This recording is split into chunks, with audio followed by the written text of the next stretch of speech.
What's going on, everybody? It's Sasha, your licensed real estate market expert here in Charlotte. Hope you're all doing well. Welcome back to the channel, where today we're going to be talking about things that you should be looking out for when you're looking at a house, and especially things that you should be taking into consideration when you're submitting an offer on the house.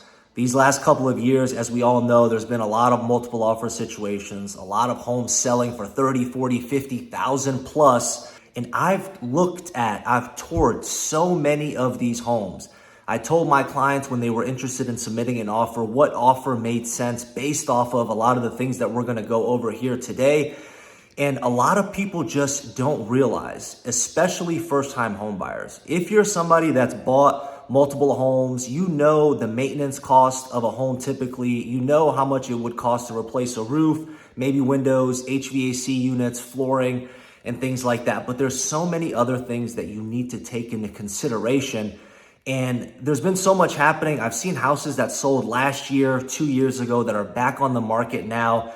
And I'm curious what percentage of those homes that sold were to people that didn't really realize how much money it would cost to replace certain things. And in North Carolina, we have what's called a due diligence fee. So this fee is given to the seller once your offer is accepted. And if something comes up on the inspection report and you decide that you don't want the house anymore, that due diligence fee is non-refundable. So people put themselves in a bad situation offering these high due diligence fees, when if you really take a look at the house, if you really work with an experienced realtor or an agent that knows what they're doing, you can avoid 99% of these issues. I am not a home inspector. I'm not a general contractor. I'm not a HVAC tech or anything like that, but I've looked at so many inspection reports. I've walked through so many houses with home builders, through general contractors. I've crawled in crawl spaces. I've looked in attics. I know certain things to look for and to base the offer off of. So I really want to make this video to kind of show you guys some things you should be looking out for and basing your offer off of, so you do not put yourself in a bad position 1, 2, 3, 5 years down the line, when all of a sudden you need to have $50,000 worth of repairs on the home. It's better to catch it in the beginning and base your offer off of the things that you find to put you in the best position possible. So with that being said, if you haven't already done so, do me a favor, hit the subscribe button, hit the like button, leave me a comment down below. Let me know your thoughts of some things that maybe you found when you were looking for your house, or some things that you didn't know that we're gonna discuss here in this video. And if you know somebody that might benefit from this video, do me a favor, share this video with them. And as always, if there's anything I could ever do for you, if you're interested in any suburbs, zip codes, any more information about real estate and or the Charlotte area, you can always call, text, or email me anytime. I love the opportunity to chat with you and talk a little bit more about how I can help you with your needs. With that being said, let's go ahead and get started. And we're actually gonna take a look at this house here today. So let's get started with the outside. All right, so here we are on the outside of the home. Now, I'm not gonna give you this home address because this is actually on the market right now in the low 600s. Definitely looks to be a beautiful home, but it definitely has some things going on with it. So on that same note, the first thing that you need to be looking out for is where the house sits on the lot. Here you can see we have a downward slope going towards the house. But the good thing is the lot is essentially sloped all the way back here, so water has somewhere to go. The reason that this is so important is because North Carolina, we have red clay here. It's not like a lot of other places where when it rains, the soil eats up all the rain. Here, this red clay is very hard and dense. So when it rains, the water just bounces off the soil and looks for the lowest center of gravity. So the problem is, if you have a slope going down this way, and then you have a slope coming down this way towards the house, all of the water is essentially going directly to the house, which can cause structural issues in the future, if not now. This lot is not bad at all because it slopes kind of all the way and water has somewhere to go, but it's definitely something to take into consideration where your house sits. Does it sit at the bottom of a slope, at the top of a slope, or is it kind of like at the bottom of a V, which you definitely don't want. Now, the second thing looking at this house is going to be the siding. So this right here, this siding is called masonite siding. Very popular in the early 80s to the early 90s. Although I've seen some houses in the North Charlotte area that have it up to 95, 96. The reason that this siding isn't the best, number one, they don't make it anymore. It's really expensive. And if it is not maintained correctly, you will have a lot of damage. You'll have to end up replacing it. So because they don't make it anymore, you can't really just replace one panel. You have to replace multiple, and it's very costly. So most of the time when it's time to replace some of this siding, normally people just get rid of everything and replace all of it, which you can see would be very costly depending on the size. The reason this siding is a problem is because of moisture. I can, look at this. You can rip this entire thing up if you wanted to. And what a home inspector does, they come here, they take a screwdriver and they jab it, but you can see all of the warping. All of this warping usually takes place around the garage and or around the windows. So be careful looking at this siding. Like I said, it's not bad as long as it's maintained well.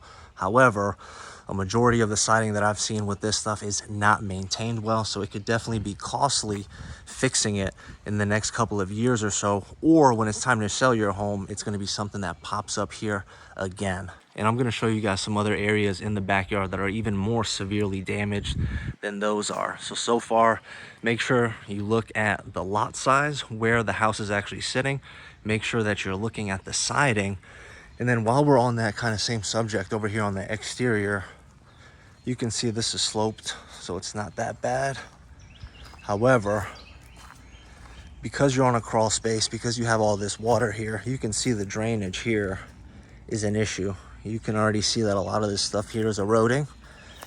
And we've had so much rain this past year. I think we've had a record amount of rain this past year. So if you have a crawl space, there's a very, very, very, very high chance that you have moisture in the crawl space, which isn't, you know, a horrible thing, depending on how much moisture you have, but it's something you need to look out for. Just a side note, this is the original AC unit. This thing looks like a backpack. This, obviously, you need to watch out for. HVAC roofs, very much common. All this other stuff I'm mentioning, something you need to take into consideration. Another thing with this house that I just noticed, look at this. This is paint. Spray paint. You have some hairline fractures here. Normally they need to be a certain amount of width in order to have like structural issues. This is common. Even if you have a new construction house, your slab, you're gonna have hairline cracks in your slab. You're gonna have cracks in the driveway. You're gonna have things like that. But having this painted, I don't like it. It's sketchy. I don't like when people do things like that. But you can see this lot is definitely sloped. But we're gonna go ahead and walk up here. I wanna show you a little bit more of that masonite siding and why it's such an issue. This neighborhood is gorgeous. This house is really nice, but at the current price, doesn't make sense. Look at all this warping. Look at this. Look how soft that is. And that's not even like the worst parts. Look back here.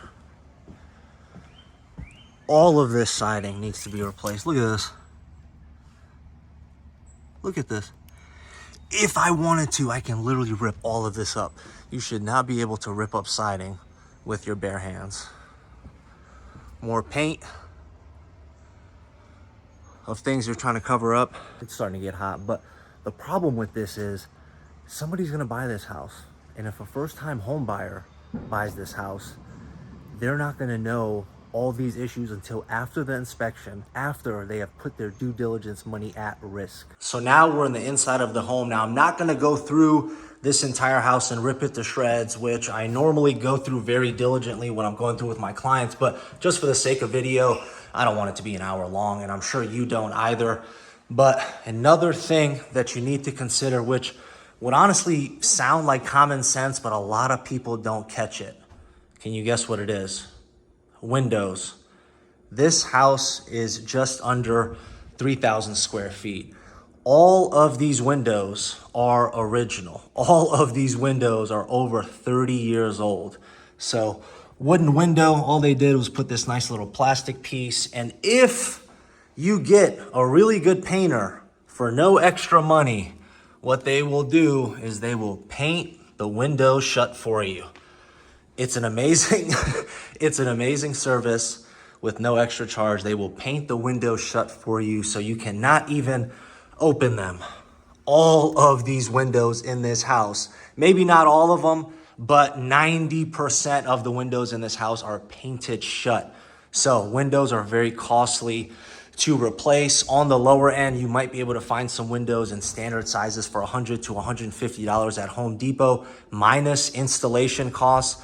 On average, I mean, I've seen a lot of places, you're looking at $250 to $300 per window, and that's probably gonna be on the lower end. Windows this size are gonna be a lot more expensive. They might even be custom, might even have to be custom made, which is definitely gonna add on to that price. Second thing, with the windows being old, you can see condensation in between here. That means they have broken seals, so they're not gonna be as energy efficient. I personally don't take too much thought in the energy efficientness of windows. I think, I've seen so many houses that have very old windows that are still energy efficient. You'll probably save a couple dollars a month unless you buy some super, super high quality windows. But again, these are eventually going to have to get replaced. It's very costly. A lot of times when people flip houses, they're not going to replace the windows for that exact reason. So the person that buys it, unless they're okay with having old windows with broken seals and that don't even function as intended, that aren't even open, that aren't even balanced correctly, it's going to be an issue for you. So make sure you're looking at windows. It's okay if they're functioning, if they don't have broken seals, that's one thing. But if there's something like this, I would not recommend it. Another thing, guys, as far as we were talking about structural, you can see a lot of these doors are off. They're not aligned right. You can barely open or close them correctly. So you have that. You also have all of these gaps in the windows, again, that I mentioned, which could be potentially something with structural, but you don't see a lot of other cracks around the windows, but you have stuff like this, which could be normal settling, which I honestly think so because this lot isn't that bad. But moving on, this house sits on a crawl space, meaning you got a couple feet underneath the house where a lot of your plumbing is going to be, and then you're also going to have your subfloor. So with the moisture in the crawl space, you might have a little bit of mold, which to be honest with you is a little bit more normal as long as it's minor, like fungal bacterial growth. There's a certain percentage where the bacteria can't even grow, but with the amount of rain we've had this year, a lot of times we do tend to see that in the crawl space, and I definitely see that with a house like this based off where it's sitting. On that same note, very hard to picture right here, but walking, there's a slope. So all the way from here to here, you can feel a slope. If your house sits on a slab, I've seen home inspectors literally take a marble and put it on the floor, which it has to be perfect. But if you have something underneath the flooring, especially houses that are sitting on slab, it could just mean that something was not put down properly, or the flooring wasn't put down properly. But in a house like this that has this crawl space and all these other issues kind of mixed with it, I would not be surprised if some subflooring needed to be replaced, if some joists needed to be replaced, and things like that. So that's another thing you want to look out for, is sagging in the floors. Very common to have creaks and stuff like that, something that's normal. This sagging, unfortunately you're not here so you can't feel it, but this sagging feels a little off, but luckily there's no kind of broken seams, broken seams in the flooring, which could be a good sign. But if I was to guesstimate, there might be an issue with that. All in all, these are just a couple things that I think you should be looking for outside of the normal, hey, what age is the roof? What age is the HVAC? These are some things you should be looking out for. I can get into extreme detail. I can open up all the cabinets, look under all the sinks. I can crawl in the crawl space for you. I can do all of this stuff. But this is something that you can actually do and see while you're touring a home, while you're in a home for 15, 20, 30 minutes looking at it. These are all subjects you can cover. You can't go crawling in the crawl space, in the attic, doing X, Y, Z, all within a 20 to 30 minute span. And then, essentially doing a full home inspection before your offer even gets accepted, because you might not even get to that stage. But these are some things outside of the norm that you should be looking for. If you have any questions at all about anything at all in regards to Charlotte, our real estate market. Call, text, or email me anytime. I'll catch you on the next one. Take care. Bye.